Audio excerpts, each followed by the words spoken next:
call the meeting to order. Are there any disclosures of interest? I see no hands. Any additions to the agenda? Nothing. Okay, then we'll. I had my hand up. I'm Addition, sorry. please. Go ahead, Bernie. Yes, I think I notified with regard to vacant housing unit disposal process. I'd like to have that discussed, please. Okay, we'll do that under other business. Okay, then the adoption of the minutes from the January 24th meeting. Heidi, I suspect there was no issues there. So no, everything's been approved. Okay, so we'll have a motion to accept that or adopt that. Mover and seconder, Councillor Corbett, seconder, Councillor Huffman. All those in favor? It is carried. Any updates on those reports at all, Heidi? Everything has been approved, Mr. Chair. Okay. So at this point, we would normally do an update from the medical officer of health. Is he not with us this morning? Yep. Yes, Dr. Strauss is on the line. Okay, Dr. Strauss, go ahead. The floor is yours. All right. Well, thank you for having me, Mr. Chair, and always a pleasure to address the committee. So what I've done for my update this week, or this, it's been a couple months, I guess, since we met. I gave a long, comprehensive report, longer than usual, to the Board of Health the last time I met with Board of Health. And I now realize maybe I did that backwards because it probably would have been better to share all of that with this committee first. So I don't have a lot of new business, but I did want to update this committee on some of those things that we talked about. And part of why this might be a good time to do that is there's not a lot to update since my last Board of Health update. The burden of COVID-19 disease in our community remains quite low. I just received this morning a report that there are 2 individuals from Hallam and Norfolk currently in ICU with COVID-19 related illness. In terms of going forward, it is now anticipated that this BA.2 Omicron variant will become dominant in Ontario. This variant is potentially more transmissible than the original Omicron. It is not thought to be more severe than the original Omicron. I'll just be clear on that point. It is not thought to be more severe. We could very well see a rise in cases, though, because it is more transmissible. However, I think the consensus in, let's say, the public health establishment, as well as my own view, is that even if we see a rise in cases over the next few weeks, it ought not to be at a level that would overwhelm our healthcare system. I'm going to try to share my screen now just to share some of those tables that we looked at the last Board of Health meeting. I'll do it more briefly than we did there. And I do apologize for those of you who are members of Board of Health, but I have updated the chart, so it hopefully shouldn't be too uninteresting. So what we talked about, because it was sort of my 6-month anniversary at the health unit, and I wanted to give a more comprehensive view of what has gone on over that time. So we are not, can everyone see my screen? Yeah, okay, great. Sorry, the screen was frozen there. What we talked about is that in general, in this province, in every province, internationally, there's been a clear distinction between urban and rural experiences over time with COVID-19. So to make that point, I have here the three largest urban centers in Ontario. So Toronto, Ottawa, and Hamilton are the yellow, purple, and blue. And then 2 rather more remote or out of the way places that everyone's heard of, Muskoka and Thunder Bay. So as you can see, Toronto being the yellow line, shot up. This is I didn't label this properly, but this is COVID-19 deaths per 100,000 population. So Toronto shot up first, Ottawa followed, and then Hamilton came a little bit later. And then over the last, so really for the first year, Thunder Bay and Simcoe Muskoka did not see much COVID-19 mortality, but they started to catch up over the last year. Luckily for them, once the pandemic hit, this is around the time vaccines were coming out, so they never reached the heights that that Toronto did, and that's good news for them. So here I have 5 rural neighbors of ours, so 4 health units in southwestern Ontario as well as ours. And what's really interesting about this graph is that Halden and Norfolk did not have the usual rural experience. So deaths shot up in Halden and Norfolk right out of the gate. And actually that, this is again deaths per 100,000. So you can see we reached about 30, and that's about what happened in Toronto on that other slide. And my understanding is that was related to some really unfortunate and I think just unlucky outbreak experiences. Then over time, other health units caught up with us, time sort of being the great equalizer. So here you can see 6 months ago, I've flagged this, we're the purple line. Of the 5, we were second in terms of COVID-19 mortality. And since that time, those other units unfortunately have caught up with us. So we're now kind of tied for 5th with Chatham-Kent of those 5 comparators. And then here is Halden and Norfolk with respect to our directly bordering neighbors. So again, you can see we had this peculiar, unfortunate outbreak situation very early on, 6 months ago. But you can also see the first process I was talking about. So where Hamilton and Niagara, being rather more urban, blew past us around winter 2021. Over the last 6 months, we've seen so Brant was way behind us. They've come up, and Southwestern has since surpassed us. And I had a lot more to say about this, but I don't want to belabor the point since it's roughly what I had explained already to Board of Health. As you're all well aware, Halden and Norfolk is a popular retirement destination, so we do have an older population. Compared to the provincial-wide mortality, we have on the raw average, we have a 10% lower mortality than Ontario as a whole, but standardized for age, that actually becomes 28% lower than the province as a whole. So there's a lot of things that go into this success.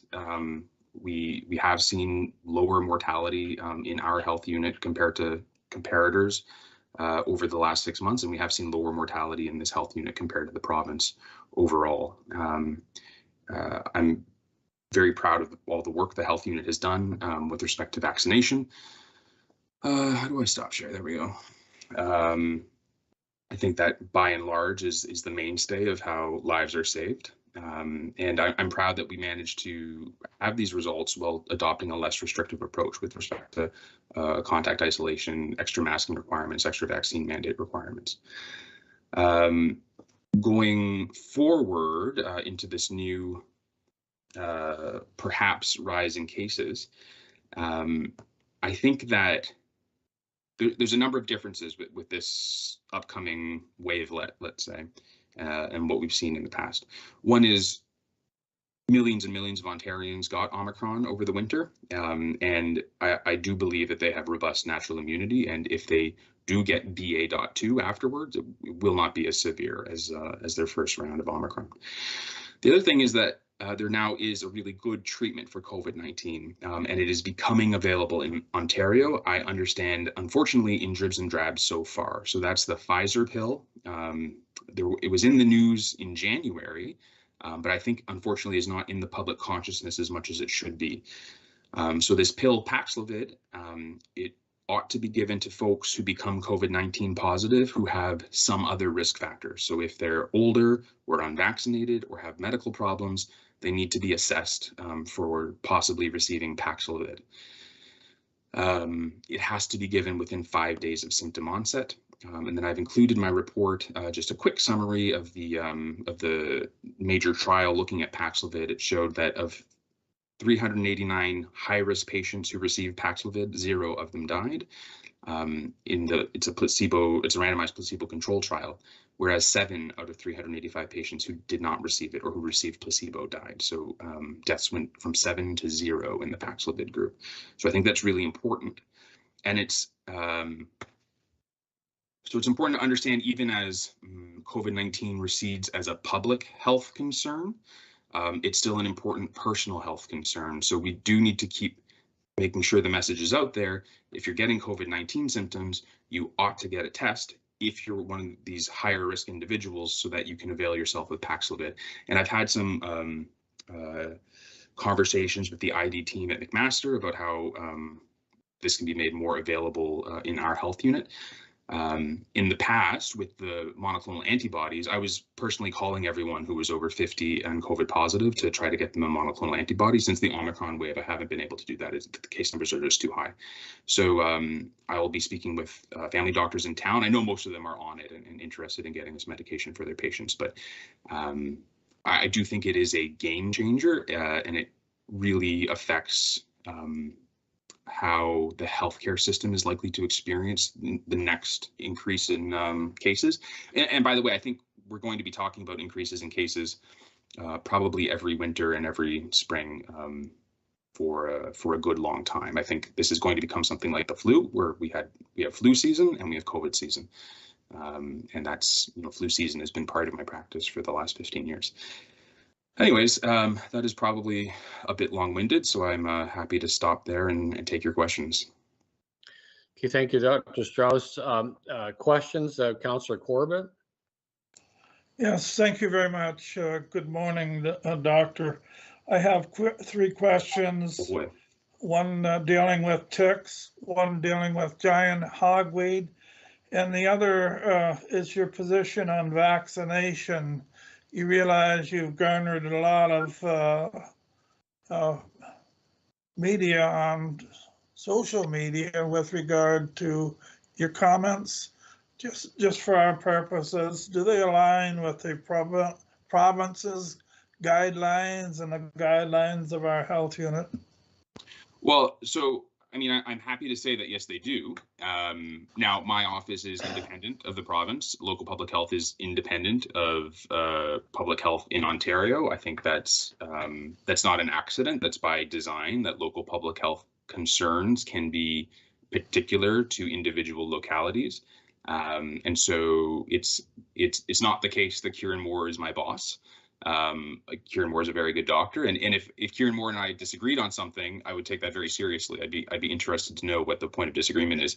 However, as far as I can tell, and by the way, I don't think I've made any statements particularly about vaccination, except that everyone should get vaccinated. I've published some comments about vaccine mandates, and I'm happy to say that that is completely in line with what the province has ended up doing. So I don't see any difference between my advice and the advice that Kieran Moore has given, but I do note that that day may yet come. Ticks. Their ticks are already prevalent in the area. I hear of dogs catching them right now. I want to know what's going to happen. There's an indication there's going to be an abundance of ticks this year. Is this going to be an annual thing? So tick-borne disease is increasing throughout Ontario and has been increasing throughout Ontario over the last several years at about a steady rate. I don't think we're going to see something like an epidemic. I think it is going to become, unfortunately, more part of our lives, and it's hypothesized that this has to do with warmer climate and climate change, this sort of thing. But I guess I would say I hear about every tick-borne concern that comes through the public health unit at our daily afternoon meetings, and so far I have not noticed a giant uptick. Sorry, that was a terrible pun. In tick-borne disease. I do know that we've stopped dragon for them. I can recall going out turkey hunting one morning and having a dozen on me. The other thing is giant hogweed. We've dealt with it on the Conservation Authority. It's moving its way up and down the Grand River corridor. I'm wondering, have we anything in place to deal with giant hogweed? I've had the experience of having the results, the welts from it, the burns from it, and it's here. And some of those weeds are about 12 feet tall. So have you noticed anything going on? I know it was brought to the attention of the Grand River Conservation Authority because it moves down the river corridor quite easily. I don't immediately have anything. So no, I have not noticed anything. It has not come to the public health unit's attention. Thank you for bringing it to my attention. And may I ask what if the Conservation Authority intends to take action about this? We tend to pass the buck like the municipality. I see. That's an interesting concern, and I do like hearing about things that are not COVID-19 as a sort of a palate cleanser, but I have not. If there is a greater burden of human health impact from giant hogweed of late, then I'm not aware of it, but I can look into it. Thank you. Heidi, did you want to comment?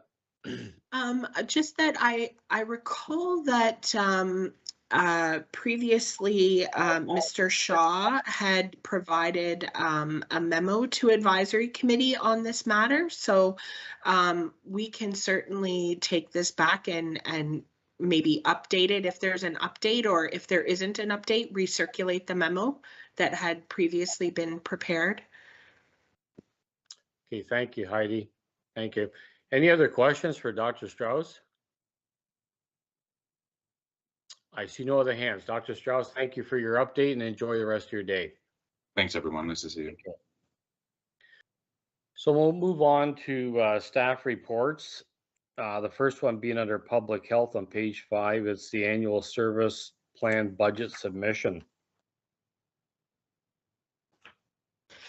Mr. Chair, Mr. Syed Shah, Acting Director of Public Health, is on the line, and he's going to present this report this morning. Okay, go ahead, Syed. Thank you, Heidi. So through the chair to members of Advisory Committee, first of all, I would like to thank you for giving me an opportunity to present 2022 Annual Service Plan and Budget Submission Report. So this report is to advise and inform Advisory Committee and Board of Health on the Annual Service Plan and Budget Submission to the Ministry of Health and request its endorsement. To provide you a brief background, the Ministry of Health requests submission of an annual service plan to accompany the request for funding for mandatory, related, and one-time programs. Overall, the purpose of annual service plan is to communicate program plans and budgeted expenditure for a given year. And the second main objective is to describe the programs and services Board of Health are planning to deliver in accordance with the Ontario Public Health Standards based on local needs and budgets in detail. So as was the case in 2021, due to increased workload at the local level regarding COVID-19, the Ministry of Health scaled back the 2022 Annual Service Plan submission template and only requested public health units to complete the budget or the financial sections, along with non-COVID-19 one-time requests for funding. The Ministry of Health is also providing public health units the opportunity to request additional one-time funding to support COVID-19 extraordinary costs, now referred as COVID-19 General Program and COVID-19 Vaccine Program. In our discussion with the ministry is committed to support public health units with funding to offset eligible costs associated with the pandemic. Public health units will have an opportunity every quarter to update the Ministry of Health with their local needs. The Ministry of Health anticipates COVID-19 budgets will change throughout the year in line with the ongoing situation. Similar to 2021, the Ministry of Health did not provide an opportunity to request additional base funding. However, they do allow us to request for 6 specific one-time requests, and they are excluding COVID-19 general and vaccine programs. So if we look at the summary of annual service plan and budget submission, it includes three things. The first is the baseline funding. The second one is the one-time COVID-19 funding request. And the third one is additional one-time funding requests. So for base funding, the total submission is 9.241 million for cost share mandatory programs and 537,000 for Ontario Seniors Dental Care Program. For one-time COVID-19 funding request, that includes the total submission is 4.5 million, which includes one request for general program, that's 2.68 million, and for vaccine program, it's 1.81 million. And for additional 6 funding requests, one-time funding requests, the total submission is $310,000. So once the ministry has communicated, or ministry will communicate, approve allocations through the amending agreement, a follow-up report will be presented to the board and to the advisory committee for approval with base or one-time budget adjustments requiring a budget amendment. With this, I'm happy to answer any questions. Thank you. Thank you, Saeed. Are there any questions? Councillor Corbett? Yes, thank you. Thank you for the report. I just want to expand on the comments of Haldeman. How did you base the 6 requests? How did it qualify? It was mentioned based on local needs and priorities identified. What are those local needs and priorities? Thank you, Councillor Corbett. Just to the chair, so the 6 one-time funding requests, they were based on local needs and priorities identified in consultation with the staff, medical officer of health, and of course with Heidi as well. So I'll go one by one. So if you look at the first one, the PHI practicum students, so we do need, so that's part of our ongoing process that we do need PHIs, public health inspector students for our daily work. So we requested 2 for this year. The second one, which is a kind of a pilot project about mental health and addiction services. So as you are well aware, health unit is part of social services division. So we are having a consultation within social services department and specifically with the homelessness program. So we identified a need that the homelessness prevention program, they need some support from the public health unit. Like there was a gap when the homeless population, they don't have any point of contact for their immediate, during their crisis situation, any point of contact in terms of public health nurse for consultation, for referral, for emergency support in those circumstances. So we asked for 1 public health nurse under this mental health and addiction services. The third one is women health services. So you may be aware that at our local hospital in like the Norfolk General Hospital, the maternity ward has been closed down.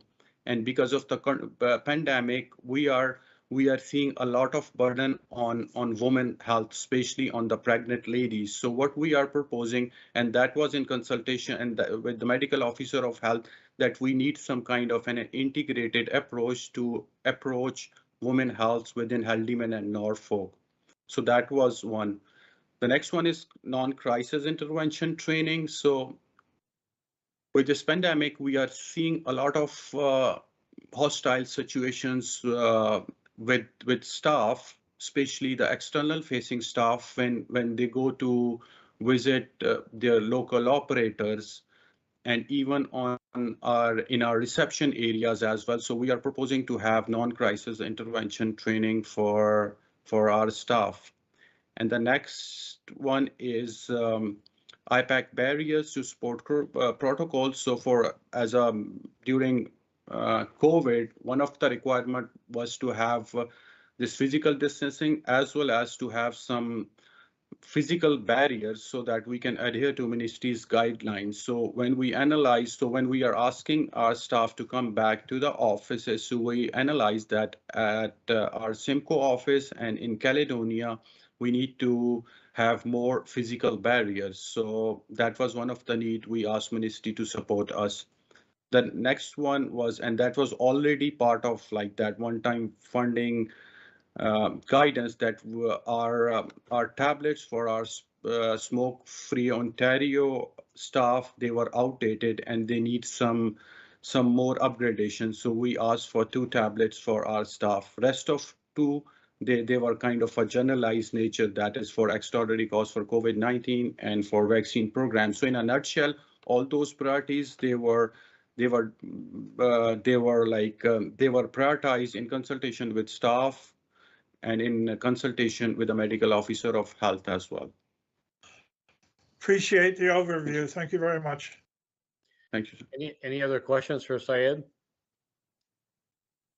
Okay, I see no hands, so we'll deal with the motion on the top of page 5 is to receive the report as information and to endorse the submission plan. Can I have a mover and seconder for that motion, please? Mover and seconder, please. Mr. Chair, if I could assist, I see Councillor Huffman and Councillor Patterson and Councillor Taylor. So I can't see them here, Heidi. I must be having an issue here, but I just saw Councillor Taylor's hand go up. So we'll take Councillor Taylor, Councillor Patterson. Okay, all those in favor of that motion? It is carried. Okay, so we'll move on to the second report on page 11, and it is HSS 2204 regarding the 2021 homeless enumeration results on page 11. Mr. Chair, I will let Stephanie introduce her team and present the report. Thank you, Heidi. Thank you, Mr. Chair. Through you to the committee, I will be presenting the report in just a moment, but wanted to introduce or let you know that Louise Lovell, Program Manager of the Homelessness Prevention Program, as well as Nikki Wagner are present. Nikki was intake diversion worker. She will now be moving to a housing support worker, but she was heavily involved in the enumeration strategy and also implementation. So they're both here to ask questions if there are any after the presentation. The purpose of the report is to present the findings of the 2021 enumeration, the homelessness enumeration. In 2018, the Ministry of Municipal Affairs and Housing directed service managers to conduct a biannual enumeration of homelessness in their local service area. That was 3 years ago, so due to COVID, there was a pause, and so the direction was to conduct it in 2021, which we had done on November 17th and 18th. One of the differences between the enumeration that was done in 2018 and the one that was conducted in 2021 is the process, and so it was a more streamlined questionnaire process and was a point in time count. And so this time we were to determine, we had the opportunity to choose the date, and so we chose November 17th, and we would count how many people were experiencing homelessness on that night. The study was done by asking individuals on the 17th, where will you be sleeping tonight? And then on the 18th, people were asked, where did you sleep last night? And the data was revised or refined to ensure that no one was duplicated. Through that enumeration process, there were 91 street locations that were visited by street teams. The other improvement that we noted is that there were 20 local service agencies that worked collaboratively with us. That's quite an increase from 2018. So really excellent to see those collaborations coming forward. I think that tells us more than just they're willing to work with us in enumeration. I think that's really, really positive for the future of our service delivery and so on. But wanted to note that as well, because not only did they work with us, I believe the results were much more focused and streamlined. And so I think we probably did a better job at this time of finding those who were experiencing homelessness. The results were that of the 350 people that were surveyed, 117 were identified as experiencing homelessness. In 2018, that number was 79. So that that shows a significant increase. Does it mean that there weren't that many in 2018? Not necessarily. It means that we found 117 who were able to screen through to determine that they were experiencing homelessness. Of the reasons that people cited for experiencing homelessness, there was most of the individuals stated they didn't have enough income. 79% of those who were deemed to be homeless are in receipt of some form of social assistance. And so that's Ontario Works or the ODSP, the program. So that's to be noted. 24% cited substance use issues, and 14% cited that their building was being renovated or sold. Notably as well, 23% noted that COVID-19 was in some way or another responsible for their experiencing homelessness. So that's I think that's quite a significant percentage and quite a significant indicator of some of the impact of COVID on individuals, the most vulnerable individuals in our communities. Of the 117, 102 conducted a survey with us, and from those statistics, 20% reported being completely unsheltered, 16% reported being emergency sheltered, and 62 presented as provisionally accommodated. We also refer to that as the hidden homeless. So those are individuals who might be couch surfing in a treatment program, incarceration, that kind of thing. So those are sometimes the easiest to miss because they're not always the most visible to us. So it's more than half of those that we surveyed, and so very significant, and significant for us to take into consideration when we're planning or implementing programming to support those vulnerable individuals. Just a sort of a snapshot of what was found. The average age of the individuals experiencing homelessness was 40. Most were male. 17% identified as Indigenous, 27% had previously been involved with the child welfare or foster care system. Notably, 72% cited a mental health issue, 70% noted a substance use issue, 50% noted an illness or medical condition. So essentially, the results of the enumeration show us what we already knew, that homelessness exists in Haldimand, Norfolk. We knew that, but this allows us to do a count and collect some data on that. It does not mean that that is all that are homeless on that date or to date. It was simply a point in time count. There are always some things that we miss, and no survey is going to be perfect, but this is what we can say is on November 17th, there were at least 117 individuals in Haldimand, Norfolk experiencing homelessness, which is significant in and of itself. As I noted, it was 79 in 2018. That doesn't mean that that was all that was that were present in 2018, but it's who we found. So we can't make the mistake of considering this to be the end all and be all. It's simply a moment in time. It is not a perfect study, but it is a more streamlined study, and we believe it was a better tool that we used this time. So that is a positive as well.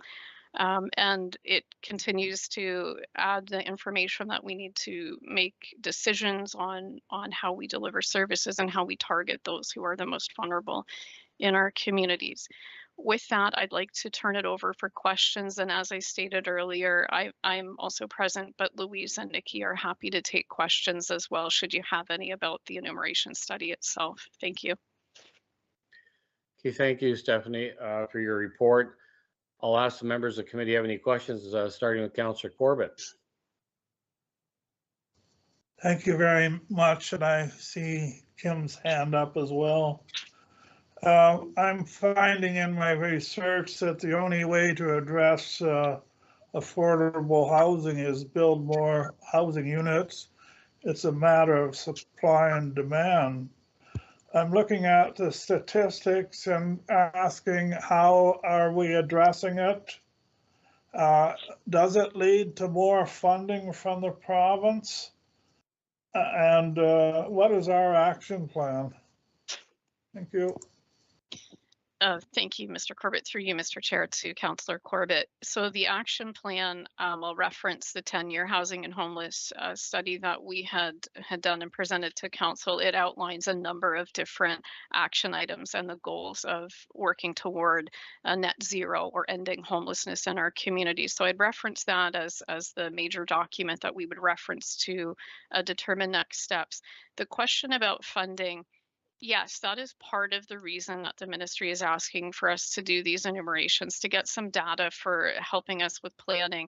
I can't, I'll give a small snippet of detail. There have been some changes in the funding model through the Ministry of Municipal Affairs and Housing, and a report will be coming forward next advisory committee on some of the changes that they're making and some of the changes in our funding because of that. So I believe that yes, and I think that we'll see more of that, but I'll have more details for you. So the short answer is yes, there appears to be some more assistance and funding and to support us in moving along. I see that Louise has her hand up, so I'm going to turn it over to Louise to let her continue because I'm assuming she has something else to add to your question. Go ahead, Louise. Thank you, Stephanie, and through the chair to Councillor Corbett. I did want to just add to something Stephanie was saying. So I know that in any conversation around ending homelessness, the very short answer is always that we need more housing, or the answer to homelessness is housing. Like it's a sort of a very simple mathematical equation.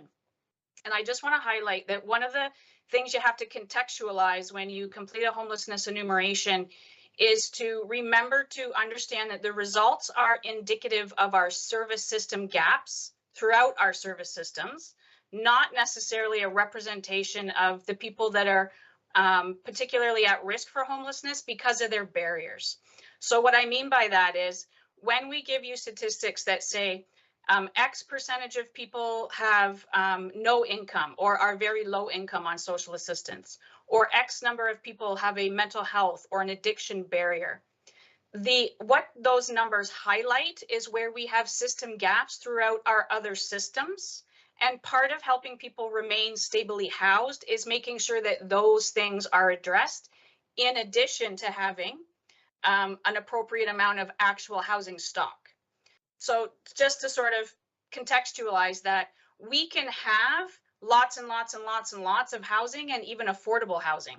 But a lot of the folks that we're finding experiencing homelessness locally lack the supports that they need to remain stably housed. So it isn't enough to just have housing. We absolutely have to make sure that they have other things in place for them to remain stably housed. Okay, thank you, Louise. I have Councillor Huffman next. Thank you, Chair Del Monte. Through you to staff. Actually, Louise, that kind of answered, not answered, but kind of clarified a few things, because that's what I was going to say. Housing, actually having physical housing doesn't necessarily solve all those issues. I guess my question is, one, any of the individuals that were identified as experiencing homelessness on November 17th, will any of these individuals have a place at Indwell when it opens in the spring?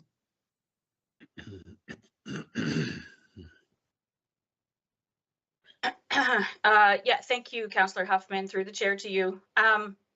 I can't say for sure how many of the folks that we found. So of those 117, I can't say for sure how many of them are on the wait list for Indwell's housing, either at Hamilton Hall or Dogwood Suites. But I can at least assure you that we're in daily contact supporting people in the process of applying for and receiving offers of housing to both of those locations.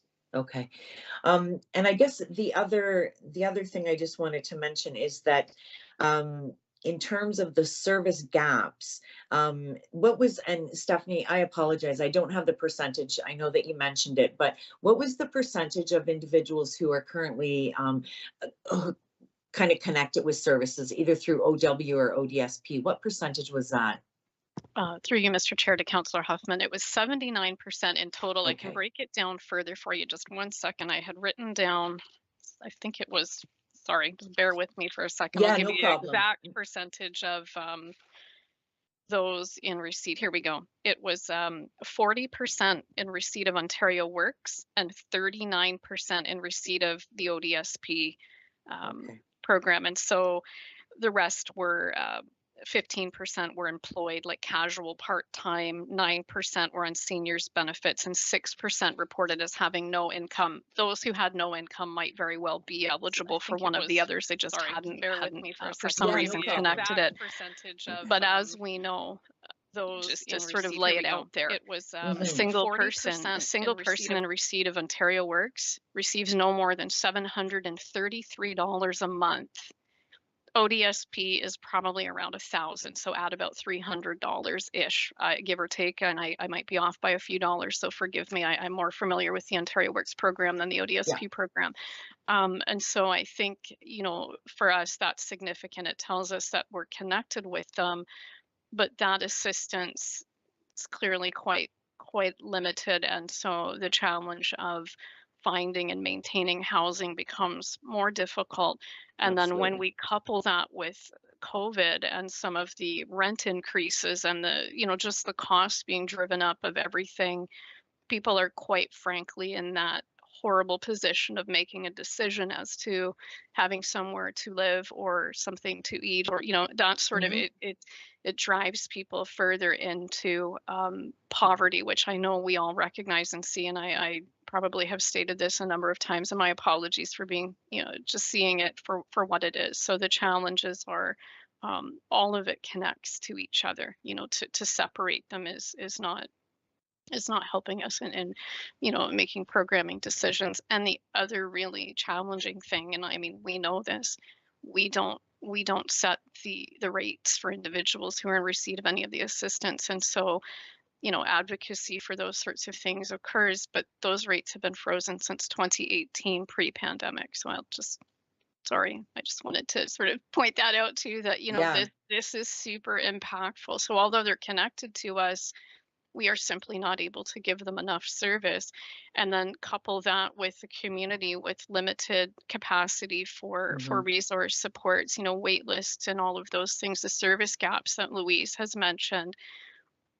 We see a very tenuous situation where we do our best to provide information and supports, but sometimes things just aren't available for people, and especially when it's most needed. And so and I know that you're all aware of this too, that the work is challenging for many reasons, but one of the reasons is that the impact of knowing that we don't always have enough to help people with what they urgently need. So I would have to say that's the most frustrating aspect of social services, is knowing that the issues are there and just having that frustration of not having the necessary resources.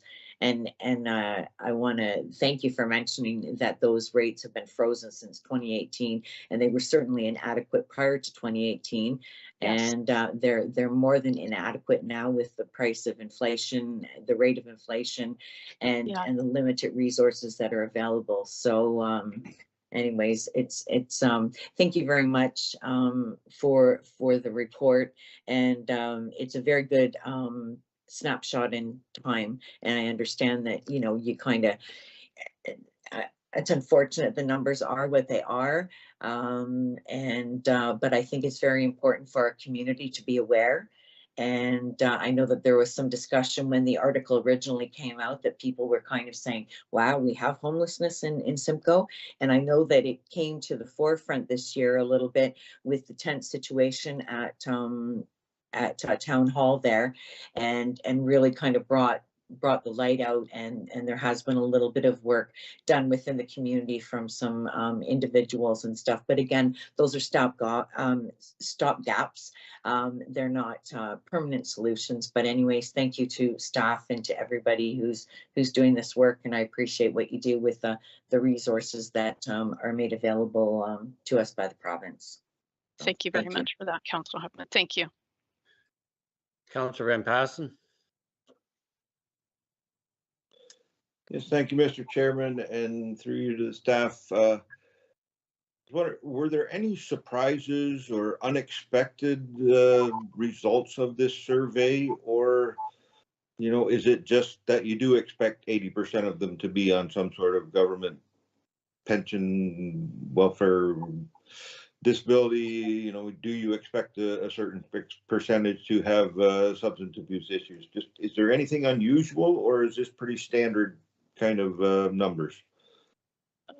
Thank you. Through you, Mr. Chair, to Councillor Van Passen. I'll start if that's okay, and then I'll turn it over to Louise to note if she had noted any surprises. I will say that in terms of seeing that the most vulnerable are those who are most likely to experience homelessness is not a surprise. I think that's something that we all anticipated, and so the results speak for themselves. I would say the notable difference, there were a few, but one that really stood out to me is that the percentage of those who identified as Indigenous this time around versus 2018 was significantly higher. So for me, that was a standout item. There were others, but that was the one that I noted. Surprising, but was a value I didn't anticipate. And with that, I'll turn it over to Louise, if that's all right, to add comment as well. Thanks, Louise. Yes, thank you. Through the chair to Councillor Van Passen. That was what I was going to say, Steph, is that I don't think as a staff team conducting enumeration that we saw anything that was really shocking to us who does this work every day. That was the one thing that we did note as a big increase from 2018 was those who were identifying as Indigenous. And I guess from the perspective of being the only person on our team that was present for the first enumeration and the second enumeration, the one thing that I noticed at least was we celebrated how many community partners we were able to increase and engage in this work and get them talking about it and participating. There are still a couple of partners that are key to serving this population that did not participate. So what was a little shocking to me is that after 3 years of repetition and lots of effort to engage them, they're still not engaged. And it just reminded us as a staff team that we've got some work to do to continue to get out there and engage those partners to participate in a more meaningful way. And if I could follow that up, Mr. Chairman, and maybe I'll direct this to Heidi, would it be possible to bring forward a report or a memo on the overall cost of all these programs from all sources? Like 80% are drawing some sort of income from one government level or the other. The Chippy program is what, 1.7 million. Are there other programs and staff time involved with that? And if it's possible, could you also sort of throw in what I consider the next level up of how much we spend on affordable housing across Haldimand and Norfolk? And I think the public needs to be aware of the resources we're going to. And I think I've brought this little pet peeve of mine ahead before, that I think all levels of government tend to treat symptoms of a problem rather than the problem. And, is there a way in the future to start shifting some of those resources to resolve the source of the problem rather than the effect of it? But is that possible? Can I make that request, or does that need Board of Health approval to take staff time and money to do that? So Mr. Chair, through you to Councillor Van Passen. Committee might recall that there is an outstanding motion from Norfolk Council related to homelessness programming, emergency housing options, warming and cooling centers. We had originally planned to bring that forward at this meeting, but as Stephanie said, we've had some recent communications from the province about some changes in funding formula, and those two things are very linked. The changes in funding formula are going to help inform our recommendations about moving forward and how we might be able to use those funds, some the same and some potentially differently in response to some of the community conversations. So that's why, first of all, why you did not see that report today, because we wanted it to be comprehensive. Certainly, we're still working on that report, and so we can look to incorporate the requests that, at least some of the requests that Councillor Van Passen is making in relation to funding. I would say that the biggest limitation that we have is that we can comment about the amount of funding that goes through our office. But as Louise was mentioning, to look at it as a whole systems approach, there are a number of partners that work on this issue that are direct transfer payment agencies from the province, and we don't have access to their budgets. We don't monitor their budgets. We don't direct their funding. So certainly we can do some reporting and some analysis about what's going through our office, but that would be the limit.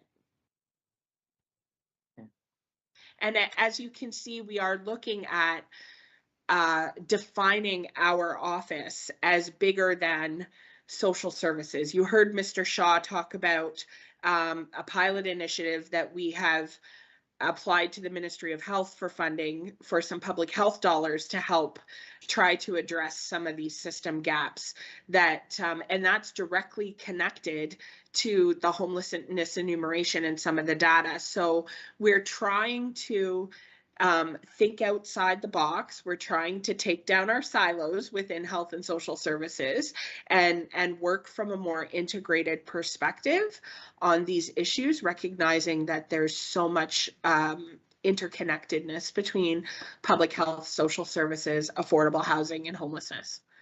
Yep. So if that would address at least some of what you're asking, Councillor Van Passen, I'd be happy to work with the team to include that analysis in the report. Okay, thank you very much. Okay, thanks. Heidi, you have Councillor Patterson. Thanks, Tony. And through the chair to Stephanie. Stephanie, I think you mentioned 23% of the folks that took the survey were affected by COVID. Just to help me understand or to put in the right context, do you happen to know offhand what the question was that was asked or roundabout? Sure. Through you, Mr. Chair, to Councillor Patterson. I'm going to ask Louise what that question was that allowed people to identify COVID, if that's all right. Louise, what was the particular question, please?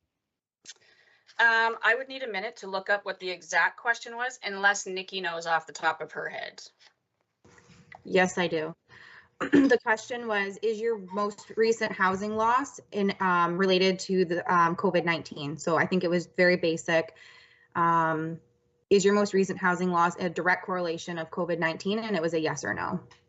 And even so, some people, like there was a lot that it was due to COVID, but they didn't say that it was because they might not have understood, because landlords had to sell houses because they couldn't afford them and these different things. So I think that that number could actually be a little bit higher if there was, you know, more background into it. Thank you, Okay, Nikki. thank you for that. That was my guess, but thanks for answering that. Thank you. Thank you. Okay, I see no other hands at this point. So thank you to staff for the report and all the information you provided.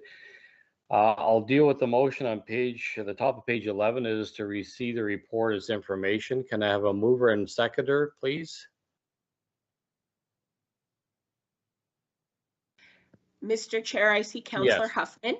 Councillor I see Huffman. Councillor Huffman and Councillor Corbett. And Councillor Corbett. All those in favor of the motion? It is carried. Okay. So there's no communications listed. Councillor Corbett, you have an issue under other business that you wanted to raise. Thank you very much. At the end of the week, we'll see the completion of our budget process, which will add on to our taxpayers 1% for a major affordable housing project in our community. In the meantime, there are a number of houses that are vacant, and I've got people contacting us to look after or see what the disposal is for them. And I'm wondering, with those vacant houses, the sales will go into this new project. What is the procedure that we can go by that as soon as the house becomes vacant, it goes on the market and that money goes into the sales? And I understand there is an approval process. I know our county is for those approvals, but how do we expedite it or have a procedure, a sale, market, etc.? Vacant market and sale? So, I'll let Mr. Heidi Chair, look at it. yeah, Mr. Chair, I'd be happy to answer that question through you to Councillor Corbett. So as part of the Housing Corporation's regeneration study, the single family homes and the semi-detached homes in both counties were identified for disposal, meaning that they had outlived their usefulness, and that the recommendation was to leverage those assets in order to build new projects. The next step in that process is to actually go through the consent procedure. So I am aware of the request from the Housing Corporation to sell those properties. As the municipal services manager, our office needs to do an assessment of that request and then write a staff report to bring forward to the applicable council. One of the things that we have to look at is the timing. So we've just had a discussion about homelessness and talking about how affordable housing is the actual stock is one of the factors that helps us address homelessness. And throughout this conversation about regeneration, I have had conversations with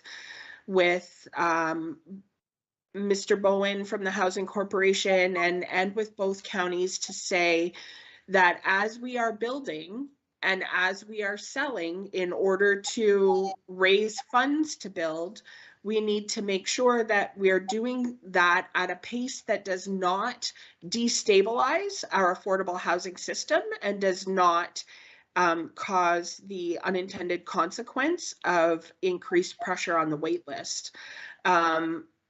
Just as, you know, we're having people ask about when are these properties going to go up for sale, we're also getting calls from applicants saying, I'm next on the wait list, why am I not getting an offer? So we need to look at things like, what's the average turnover rate? How far out are we in terms of the new build process? At what point are we going to need those financial resources? And also, what does the housing market look like? Is there a possibility? Is it better to sell now? Is it better to wait a little bit? So those are all of the factors that we have to look at when we're preparing a staff report with recommendations to the applicable shareholder. Thank you. It comes to mind that you can't steal second base with your foot on first base. You have to take some action. We're trying to get this money to make the other units feasible to address those questions. And I understand that the question come up, we have a number of RGIs, we have to maintain that number. And I ask Matt, what is the time limit we have to replace them? Is it an infinite amount of time, or is there a certain period of time? As I said, I'd like to see this go forward. It looks at the funding idea. Does that mean, for example, with the project in Dunville, that we have to await this funding to go through, or can we go ahead without the funding from these units, because that is part of the formula? So, Mr. Chair, through you to Councillor Corbett, there has been a lot of action that's been taken on the regeneration study, I would suggest. There have been reports go to Haldeman Council specifically. There has been land identified. I don't know off the top of my head what the status of that project is in terms of the planning applications and drawings and that sort of thing. On the Norfolk side, although we're still in a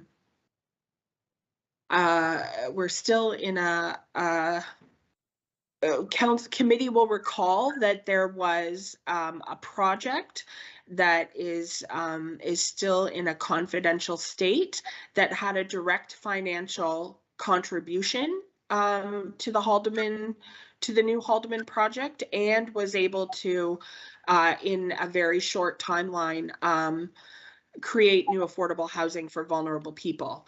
So I would suggest that things are moving forward. They're continually moving forward. We need to make sure that as we do this, as I said, that we don't have an unintended consequence of destabilizing the system. So it's not just about, for me, it's not just about the numbers of units that we have to have according to the legislation and what's the plan to replace those as we take them out of the system, but it's about housing. How do we house the people that those number of units represent? Just to add to that, I know the GRCA floodplain mapping comes into play with the Haldeman project in Dunville. And it too, we're finally going to get a report probably by throughout next month that'll check that box off. So just so you're aware of that. Okay, thank you. There's no other issues listed here, so Heidi, you'll let us know then in terms of the next meeting where we're going to meet.